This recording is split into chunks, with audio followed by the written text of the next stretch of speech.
All right, Evergreen team, listen up. We're going to run through a super important safety explainer on our loading zone rules. I need your full attention because getting this stuff right is what makes sure we all get home in one piece. So let's just cut right to the chase. We're talking about the single most dangerous place you can be on any of our job sites.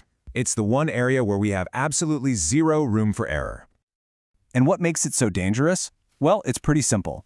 It's the one spot where everything collides. You've got people on the ground, you've got huge trucks coming and going, and you've got massive equipment swinging around. That's where the risk is highest. So we're going to break down the rules for what we call the high-stakes loading zone. And let's be crystal clear about this. These aren't suggestions. They're not guidelines. They are mandatory rules designed for one simple reason: to prevent a tragedy. First up, let's make sure we're all on the same page with the definition.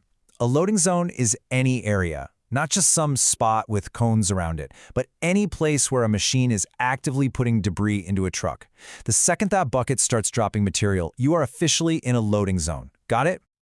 Now, a safe site isn't just about having a rule book. It's about every single one of us taking ownership.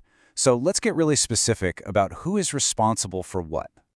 Okay, for our supervisors and our foremen, you guys have 3 core duties here. It's on you to make sure your crew is trained and competent for the job. It's on you to walk them through all the hazards. And it's on you to guarantee that the right equipment is being used every single time. That's the baseline. And for every single worker out there, your role is just as vital. Rule 1, never ever do a task you haven't been trained for. Always, always identify the hazards before you start. Give your work area a good look, inspect your gear, and if you see something that's not right, damaged gear, an unsafe situation, you report it immediately. Don't wait. So here's the bottom line. Yeah, we have different roles, but safety is a team sport. It's a shared responsibility. We're all counting on each other to do our part. All right, let's get into the specifics. We're going to start with the mandatory do's. These are the non-negotiables, the actions you must take every single time you're on site. There are absolutely no exceptions to these. Everything, and I mean everything, starts with communication. This is basic, but it saves lives. Number 1, always make eye contact with an operator and get a signal, like a thumbs up, before you go anywhere near their machine. 2, keep a clear line of sight. And 3, if an operator's view is blocked at all, a spotter isn't a nice to have, it is mandatory. Beyond that, we've got our essential checks. First, everybody on site wears high-vis and a hard hat. Period. No discussion. Second, operators, it's on you to check your backup alarms, your horns, and your cameras before your shift starts. And third, we use water to keep the dust down. Why? Because if you can't see, you can't be safe. Okay, so we've covered what you need to do. Now, let's be just as direct about what you must not do. These are the mandatory don'ts, the actions that are totally 100% forbidden on our sites. This slide really says it all. The difference between being safe and being a statistic comes down to awareness. Never, ever just assume an operator sees you. Don't treat those backup alarms like background music. And please, never stand in a machine's blind spot or in its swing radius. Just assume you are invisible until you've made that positive eye contact.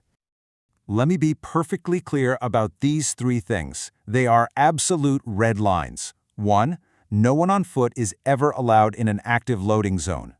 2, drivers, you stay in your cab while you're being loaded. Wait till it's done. 3, we do not overload trucks. Every bit of debris has to be inside that box. There is zero tolerance for this stuff, guys. So let's wrap this up with one final thought. All of these rules, all these procedures, they're not there to make your day harder. They all boil down to one simple, non-negotiable goal: making damn sure that every single person on this team goes home safe at the end of the day.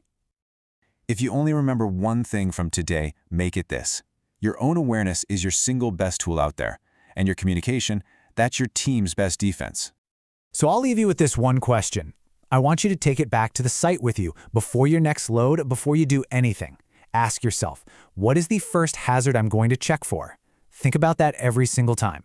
Now let's get to work and let's stay safe out there.